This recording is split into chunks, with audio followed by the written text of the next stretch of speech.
There's a rule with houseplants that when you do a repot, you can't go more than 2 or 3 inches bigger in size than the original pot that was in. But is that true or is that a myth? Let's talk about it.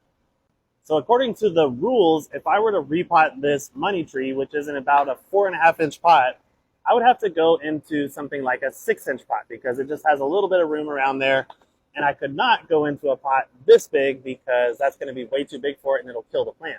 Well, that's actually not true. You can put any size plant into any size pot or as big of a pot as you want. As long as you get the moisture correct, that plant is going to live and thrive. And in fact, it's been proven time and time again that plants that are in bigger pots are going to grow a lot faster than plants that are in smaller pots. So if you want faster growth and bigger plants, then you probably should go bigger on your pot size. There are 2 main reasons why people say that you can't go too big on a pot size when you're doing a replanting. So the first one is that they think that the plant is just going to focus all of its energy on growing roots and trying to fill up all that soil space. So in this example here, if you put a small plant inside of a big pot with a lot of soil, it's going to be focused on trying to grow roots all the way down into here, and it's not going to grow up top very much because all of the energy is going downward. Whereas this one's going to be able to put out short roots, hit the sides, and immediately start growing bigger on top. But this is simply a myth. Whenever plants are in nature, they are obviously not constrained by any type of size of a pot or any type of root ball constrainment, and they will grow simultaneously with the roots going downward and growing out the top at the same time. In fact, because there is more soil and more nutrients available, most times they're going to grow a lot faster out of the top as that root ball develops and grows bigger.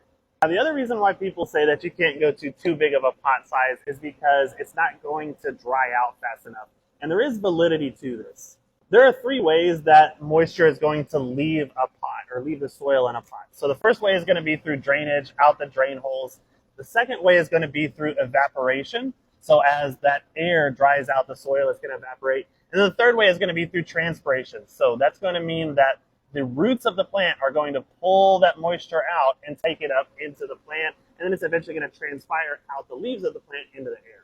So the only thing that's really different between these 2 is this one has a lot bigger root system, and so the transpiration effect is going to be a lot faster in this plant compared to this one that has a very small root system to start with. In other words, when you first put this small root ball inside of this bigger pot, it doesn't have a lot of roots initially to be able to pull that moisture out. Therefore, it's going to have a tendency to stay wetter than this pot is.